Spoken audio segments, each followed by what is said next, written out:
Welcome to the Success Sensei podcast for anyone interested in success, happiness, and balance. We'll teach you how to be a black belt at life. And now, your host, former professional fighter, multiple world champion, entrepreneur, and investor, Robert Devan.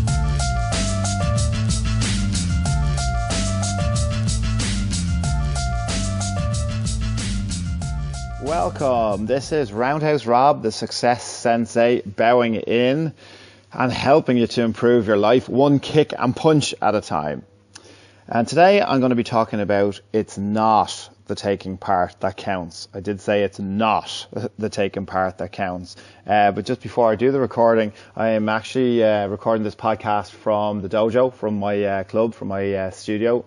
The martial arts gym, the kickboxing gym, and I'm telling you that because I'm not sure about what background noise you're going to hear or what sounds are going. There's no one here at the moment. I'm by myself. I've come in early to record, but you just don't know there's traffic going by. It's a fairly busy area, so I don't know what background noise you're going to hear. Hopefully it'll be clear enough. And I will. This is my second podcast. This is number 2 of the series, and I still need to invest in a decent microphone. But hopefully you get the idea. Sometimes it's better just to start things and get the ball rolling, instead of waiting for perfect conditions. But this will be another podcast of mine, by the way, because a lot of us wait for perfect conditions before we start something and never actually start it. So sometimes you're better off just get going, even though conditions aren't perfect. It's not a perfect mic. But I'll pick one up, and so we have to get the ball rolling and move on. So I hear a lot of people talking about, it's the taking part that counts. It's probably not really a socially acceptable viewpoint now to be saying what I'm saying, and that it's not the taking part that counts. And the reason why I'm saying that is that I do think it leads to self-limiting beliefs. I do think when you do something and you're preparing yourself by saying it's not, it's the taking part that counts, you're allowing yourself not to succeed. You're giving yourself the option, you're giving yourself an out, you're giving yourself an option to fail or to come last or, just to participate. And participation medals, I'm not against participation medals, but they shouldn't be held to the same high esteem as first, second and third place. If you have somebody, as a competitor myself, as a former competitor, I competed for over 20 years across karate, kickboxing and mixed martial arts, at world level and at, professional level. So I've done a lot of competitions, and I know as soon as I met somebody who said to me, that it was the taking part that counts, I knew they were going to lose and be one of the first losers, be out in one of the early rounds, or if it was a round robin system, they were going to be the first to go.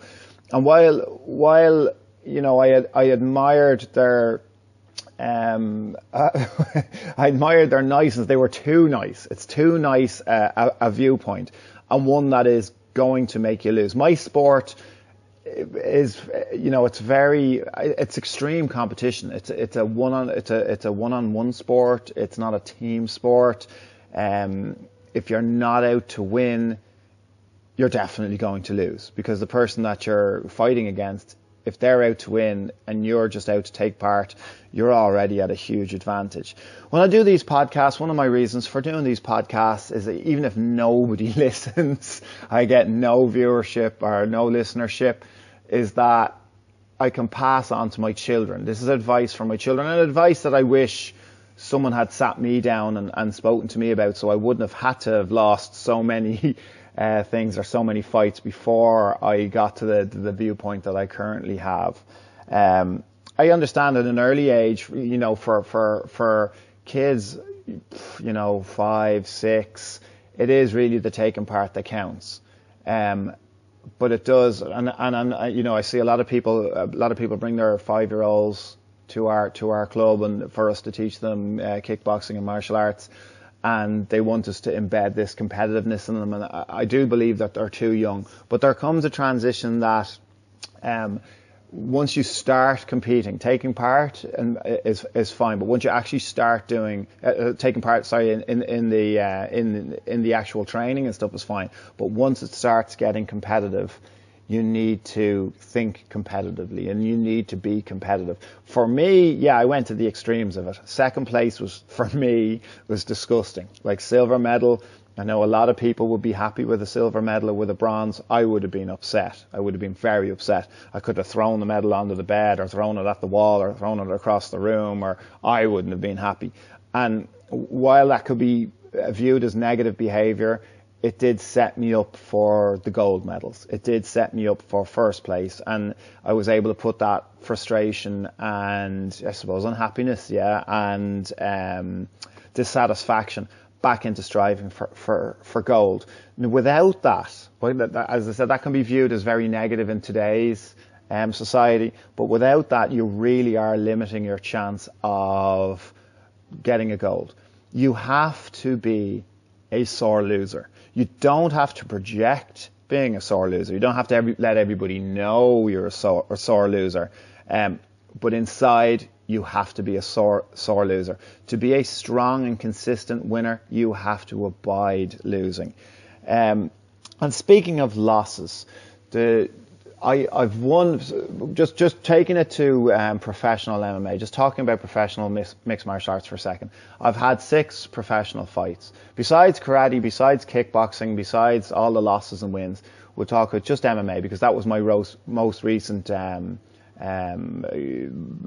competitive experience. I've had 6 professional MMA fights. 4 I've won and 2 I've lost.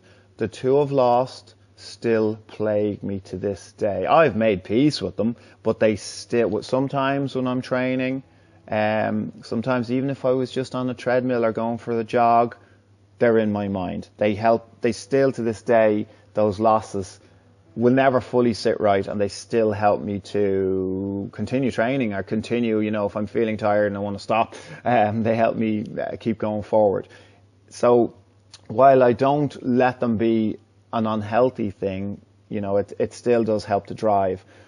If you really do believe that it's the taking part that counts, you are setting yourself up to lose. You are kind of giving yourself no chance to succeed. And I do think some beliefs like that are like having a car that has the handbrake stuck. It doesn't matter what potential the car has. If the handbrake is stuck, you're not going to be, if the brake is stuck, you're not going to be moving anywhere. You're not going to go anywhere. So all that potential is lost. So you have to you remove the handbrake. You have to take off the brakes.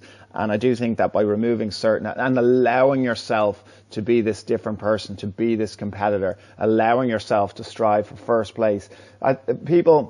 The whole fear of failure and fear of success and stuff like that, people set themselves up to have the excuse to lose. Oh, well, I didn't fully try, or it's the taking part that counts. So when I've lost, I can justify it to myself, and I can handle the loss a little bit easier. And I understand that process, but again, you are nearly ensuring your loss. You're nearly ensuring that you're not going to succeed and not going to win, and not going to win consistently. You take control away from yourself, and that's what it's all about. At the end of the day, if you lose, it's on you. It's not you didn't apply yourself enough. You can blame coaches, you can blame time, and you can blame your environment, you can blame all these things, and then you take the control away from yourself, so you don't have the ability to change anything and increase your odds of succeeding and of winning. So unfortunately with competition, you do need to accept your losses and accept the burden of the loss upon yourself, so that you can improve yourself. You can't improve it if you blame it on external forces. There's nothing that is beyond your control. There's nothing that you can do to ensure your victory. So winning and losing is very important. There's very important lessons for winning and losing that we're going to need throughout our life. We can protect our kids from experiencing loss, but the problem is in competition, we can't throughout their whole lives. So we do need them to be strong, balanced, well-rounded people, so that they're not afraid. They're not fearful of committing themselves and actually trying their hardest and then genuinely not succeeding, knowing that you've tried your best and you've given it your all, and knowing what corrections you need to make to go at it again, and not to knock your confidence to, so that you give up. These are all very valuable life lessons, because there is winning and losing in life in so many different aspects of life, that it is important to learn them in whatever sporting endeavor that you take part in. So I'll be teaching my kids that obviously I'll be happy with them to take part. Obviously, if they genuinely apply themselves and they lose, I will absolutely comfort them, and I still will be happy with them. But I will teach them more beyond. It's not just the taking part that counts. They do want to strive. They have to. If you can't see yourself winning, what chance? If you can't in your subconscious mind see yourself winning, what chance do you have? And even from a competitive point of view, back to my karate days, really briefly, there were round robin system. So I mean, if there was 16 people in your category, you're going to have 4 fights to win. I think that's my math is brutal, and I used to hate doing out the draws. But anyway, I think that's how it works. You're going to have 4 fights. But you'd see these 16 people warming up, and you could be overwhelmed by the odds.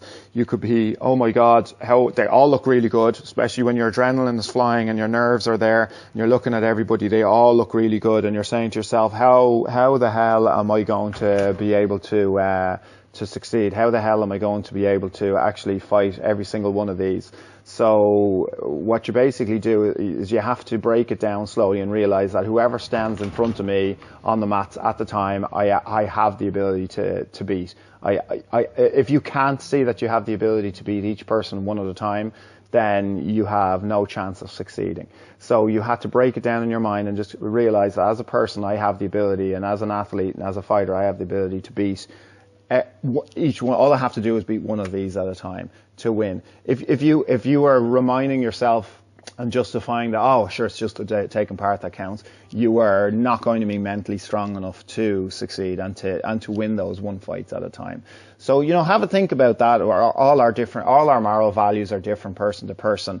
And I mean, even circumstantial. It can vary from moment to moment, and from depending on what you're doing. I can understand people saying, look, I'm just going for a jog, and I'm gonna run the marathon. It's the taking part that counts. That's cool. It's not a highly competitive thing. What I'm talking about, for you, if it's just to get you moving and that was your objective, grand. But what I'm talking about is if you're in a competitive and a environment, not allowing yourself to at least attempt or try to win is a huge disadvantage. And if you're up against others that aren't of that same mind frame, you're going to be in trouble, and you definitely are going to lose, and you've sealed your own fate. So have a think about it. See what you think. Obviously, I'd love to hear your comments. I'd love to hear what you think. Let me know in any shape or form, whether you think I'm totally off the ball or whether you agree with me. Have a think about it and let me know how it applies to your life.